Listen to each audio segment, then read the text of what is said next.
kaum muslimin muslimat dimanapun berada, kita sebagai umat Islam telah dididik ya, ditanamkan sebuah prinsip oleh Allah Subhanahu wa taala di surat Ar-Rum ayat 41. Ternyata berbagai krisis, berbagai problematika umat itu ternyata ada di antaranya terjadi karena ada andil kesalahan manusia. Allah Ta'ala berfirman, A'udzubillahi minasyaitonirrajim, Dhahrul fasadu fil barri wal bahri bima kasabat aydin nas liyudhiqahum ba'dalladzi 'amilu la'allahum yarji'un. Di dalam tafsir Al-Muyassar disebutkan bahwa dhahrul fasadu fil bahri wal bahr itu bisababil ma'asi allati yaqtarifuhal bashar. Jadi itu sebab maksiat yang dilakukan oleh manusia. Liyusibahum bi'uqubati ba'di a'malihim allati amiluha fid dunya. Allah timpahkan kepada mereka sebagai persekot ya atas sebagian dosa-dosa yang mereka lakukan di dunia. Tujuannya kata Allah, kayatubu ilallahi subhanahu wa yarji'u 'anil ma'asi, supaya mereka bertobat kepada Allah, meninggalkan maksiat, sehingga fatasluha ahwaluhum wa tastaqima umuruhum, sehingga kemudian keadaan mereka menjadi baik, urusan-urusan mereka menjadi lurus kembali. Nah, kaum muslimin muslimat yang dirahmati Allah, bicara tentang maksiat sekecil apapun pasti akan berdampak jadi problem. Gitu. Apalagi maksiat yang besar. Dan kalau kita bicara tentang maksiat yang besar itu adalah syirik kepada Allah. Dan kalau kita bicara tentang syirik yang paling besar sesungguhnya adalah dengan tidak diterapkannya syariat Islam dalam kehidupan. Itu merupakan syirik yang paling besar yang Masya Allah kita semua memaklumi bahwa semenjak Indonesia merdeka ini belum pernah setengah hari pun menerapkan syariat Islam. Ya, dalam arti yang kafah. Masih tetap menggunakan hukum Belanda, naudzubillah min dzalik. Mudah-mudahan melalui forum yang mulia ini para ulama nanti bisa merujuk kembali memutolaah daripada kitab-kitab tafsir dan disampaikan kepada umat bahwa sesungguhnya sistem yang sedang berjalan hari ini, sistem sekuler, merupakan konsekuensi dari diterapkannya politik demokrasi, itu adalah sebuah keniscayaan. Syariat Islam dibuang, diganti dengan hukum buatan manusia. Ingat, itu adalah syirik paling besar. Padahal syirik kecil saja pun sudah merupakan dosa yang paling besar. Maka yang dimaksud dengan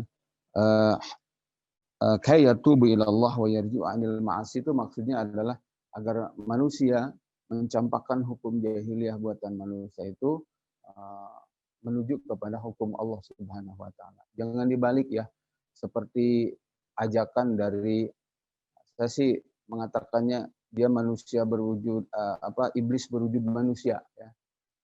Orang yang ada di kekuasaan sana yang kemarin menyeru wahai umat Islam, bergeserlah kalian dari ayat kitab suci menuju ayat konstitusi.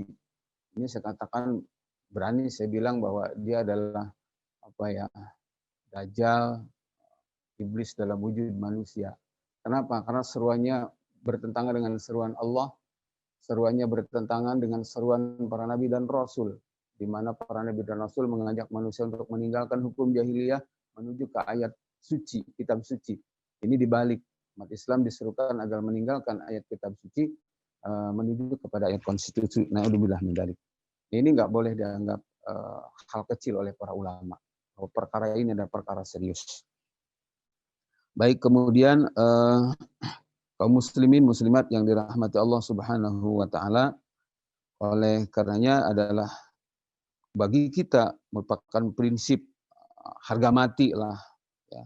Kunci untuk lepas dari segala kesempitan hidup tidak lain adalah dengan menyadari tentang kewajiban kembali kepada aturan Islam, yakni syariat Islam yang kafah. Hanya masalahnya syariat Islam yang kafah itu mustahil bisa ditegakkan dalam sistem demokrasi, dalam sistem apapun. Dia hanya bisa jalan dalam sistem satu institusi negara yang legal, nas hadisnya jelas, ayatnya jelas, hadisnya jelas, yakni dalam naungan Daulah Khilafah Rasyidah ala Minhajin Nubuwah. Kaum muslimin muslimat yang dirahmati Allah, jadi jika selalu kita mengingatkan kepada umat, solusi problem ini adalah tunggal, kembali kepada syariah Islam yang kafah. Dan syariat Islam kafah mustahil bisa tegak dalam konstitusi di luar khilafah Islamiyah, itu adalah fakta. Jadi jangan ada orang mengatakan ujung-ujungnya pasti syariah, ujung-ujungnya pasti khilafah. Saya bisa mengatakan, kalau kita sebagai muslim tidak mengajak kembali kepada syariah, lantas untuk apa jadi muslim? Dan mau dengan solusi apa kalau bukan dengan syariat Islam? Lantas kemudian harus dengan khilafah. Karena apa? Karena tidak ada yang lain. Dalam sistem apapun silahkan di dunia ini, syariat Islam dalam sistem apa syariat Islam itu bisa tegak secara utuh. Padahal tuntutan untuk kita berislam kafah itu adalah nyata adanya. Kita tidak boleh mengambil syariat Islam hanya berapa persen, sebagian diambil kemudian yang lainnya dicampakkan. Baik kaum muslimin muslimat yang dirahmati Allah Subhanahu wa taala, itu saja barangkali yang ingin Al-Fakir sampaikan. Mudah-mudahan manfaat untuk tambah meneguhkan keyakinan dan keimanan kami terhadap ayat dan hadis Nabi. Dan semoga apa yang saya sampaikan ini, Al-Fakir sampaikan ini juga bermanfaat untuk kaum muslimin muslimat dimanapun berada. Sekali lagi mohon doa dari para alim ulama, doakan Al-Fakir agar bisa menjadi muhibbin dan penerus para ulama akhirat, ulama-ulama salafus saleh min jumlati ahli sunnati wal jamaah. Terima kasih dan mohon maaf. Hadani Allah wa ajmain. Assalamualaikum warahmatullahi wabarakatuh.